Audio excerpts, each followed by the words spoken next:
नमस्कार मित्रांनो, तुमचं आपल्या जे के बाय सुधीर या यूट्यूब चॅनलमध्ये सर्वांचे सहर्ष स्वागत आहे.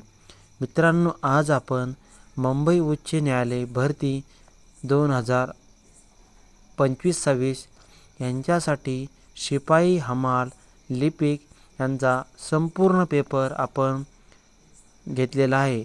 यामध्ये अत्यंत महत्त्वाचे प्रश्न घेतलेले आहेत, जे की मागील वर्षी जास्त करून आत्तापर्यंत विचारले गेलेले आहेत. प्रश्न पहिला मित्रांनो, भारतातील सर्वोच्च न्यायालय कोठे आहे?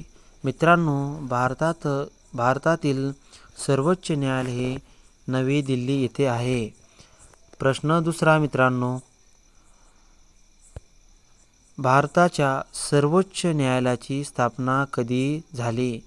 तर मित्रांनो, आपल्या भारताच्या सर्वोच्च न्यायालयाची स्थापना ही 26 जानेवारी 1950 रोजी आपल्या भारताच्या सर्वोच्च न्यायालयाची स्थापना झाली. प्रश्न तिसरा, सर्वोच्च न्यायालयाचे मुख्य न्यायाधीश कोण होते? तर मित्रांनो, इथं आपल्याला विचारलं आहे की सर्वोच्च न्यायालयाचे पहिले मुख्य न्यायाधीश कोण होते?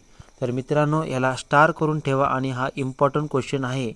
तर मित्रांनो, आपल्या सर्वोच्च न्यायालयाचे पहिले मुख्य न्यायाधीश हे न्यायमूर्ती हरिलाल जे कानिया हे आपले सर्वोच्च न्यायालयाचे पहिले मुख्य न्यायाधीश आहेत. प्रश्न चौथा, सर्वोच्च न्यायालयाचे सध्याचे मुख्य कार्य काय आहे? तर मित्रांनो, सर्वोच्च न्यायालयाचे सध्याचे मुख्य कार्य हे संविधानाचे संरक्षण आणि न्यायदान करणे हे आपल्या सर्वोच्च न्यायालयाचे मुख्य कार्य आहे.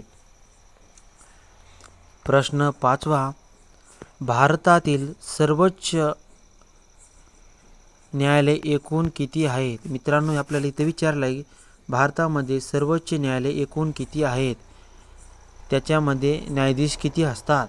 तर मित्रांनो, याचं उत्तर आहे एकूण 34 न्यायाधीश असतात. त्याच्यामध्ये एक मुख्य न्यायाधीश असतो आणि इतर 33 न्यायाधीश असतात. असे मिळून आपल्या सर्वोच्च न्यायालयामध्ये 34 न्यायाधीश असतात.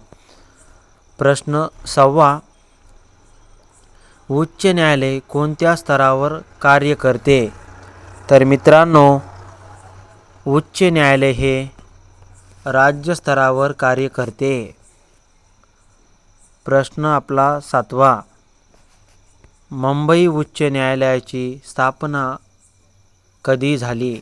तर मित्रांनो, आपल्या मुंबई उच्च न्यायालयाची स्थापना ही 1862 साली इथे झाली होती. प्रश्न आपला पुढचा आठवा, मुंबई उच्च न्यायालयाचे मुख्य खंडपीठ कोठे आहे? तर मित्रांनो, आपल्या मुंबई उच्च न्यायालयाचे मुख्य खंडपीठ हे मुंबईलाच आहे. प्रश्न आपला नववा, उच्च न्यायालयाच्या न्यायाधीशांची नेमणूक कोण करतो? मित्रांनो, आपल्याला इथं विचारलं आहे की मुख्य न्यायाधीशांची न्यायालयाच्या कोण नेमणूक करतो? तर मित्रांनो, आपल्या उच्च न्यायालयाचे न्यायाधीशांची नेमणूक हे भारताचे राष्ट्रपती करतात. आणि शपथ कोण देते मित्रांनो? तर मित्रांनो, उच्च न्यायालयाच्या न्यायाधीशांना शपथ हे भारताचे राष्ट्रपती देतात. इम्पॉर्टंट क्वेश्चन आहे मित्रांनो. प्रश्न 10, जिल्हा न्यायालय कोणत्या स्तरावर असते? तर मित्रांनो, जे काय आपलं जिल्ह्याच्या लेवलला कोर्ट असतं ते जिल्हा स्तरावर असतं मित्रांनो, जिल्हा न्यायालय.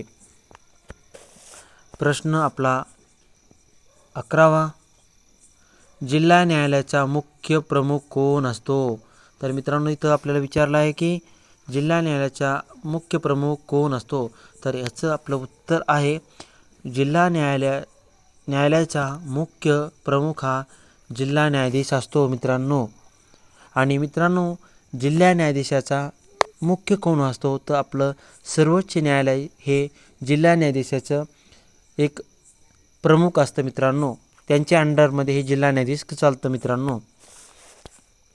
प्रश्न 12वा, सर्वोच्च न्यायालयाला दिलेले सल्लागार अधिकार कोणत्या कलमाखाली आहे? सर्वोच्च न्यायालयाला दिलेले सल्लागार अधिकार कोणत्या कलमाखाली आहेत? मित्रांनो, सर्वोच्च न्यायालयाला 143 कलमानुसार अधिकार दिलेले आहेत मित्रांनो. प्रश्न आपला 13वा, मूलभूत हक्कांचे संरक्षण कोणते न्यायालय करते? तर मित्रांनो, आपलं जे काही मूलभूत हक्क आहे त्याचं संरक्षण हे सर्वोच्च न्यायालय आणि उच्च न्यायालय हे संरक्षण करीत असतं मित्रांनो.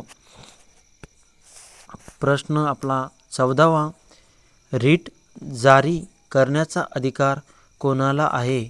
तर मित्रांनो, रीट जी काय असतं तिला जारी करण्याचा अधिकार हे सर्वोच्च न्यायालय आणि उच्च न्यायालयाला या दोन्ही न्यायालयाला सुद्धा अधिकार असतो. आपला प्रश्न 15वा, उच्च न्यायालयाला इथं आपल्याला विचारला आहे मित्रांनो, उच्च न्यायालयाला रीट जारी करण्याचा अधिकार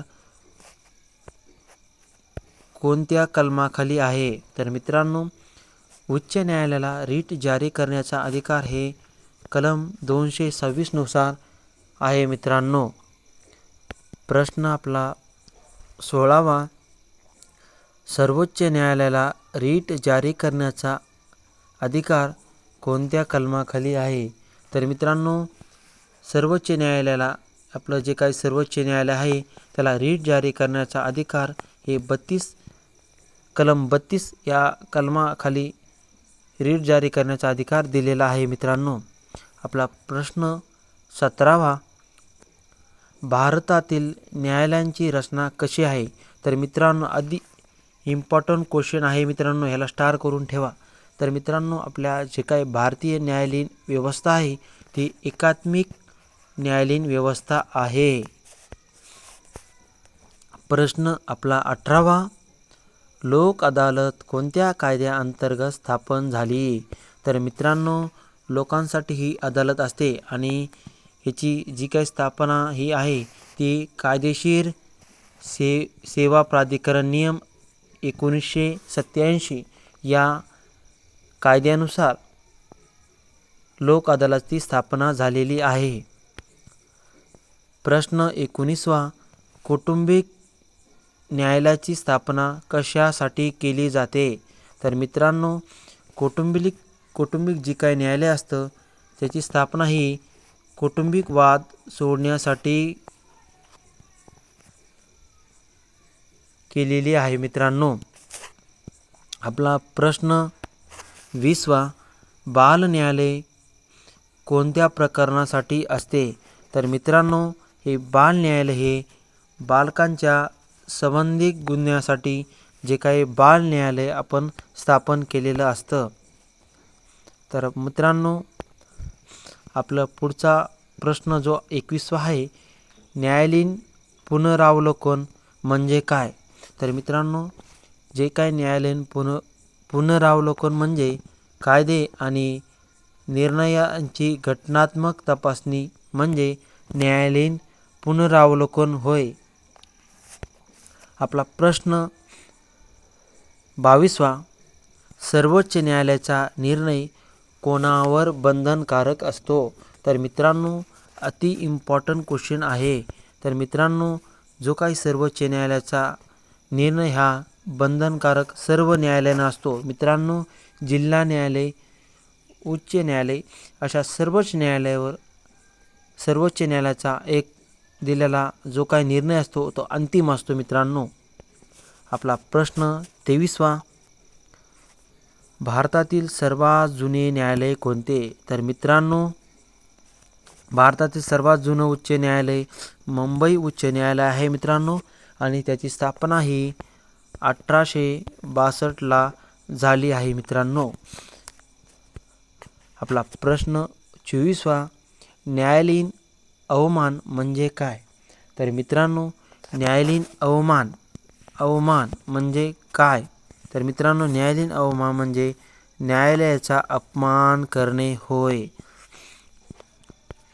आपला प्रश्न 25वा अति इम्पॉर्टंट क्वेश्चन आहे मित्रांनो, जो वारंवार आपल्या परीक्षेमध्ये विचारण्यात येतो.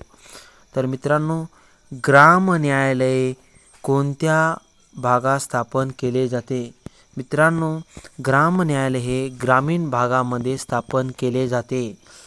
ज्या ग्राम न्यायालय म्हणजे खेड्यामध्ये स्थापन केले जाते. मित्रांनो, तुम्हाला आपले प्रश्न कसे वाटले ते कमेंटमध्ये सांगा.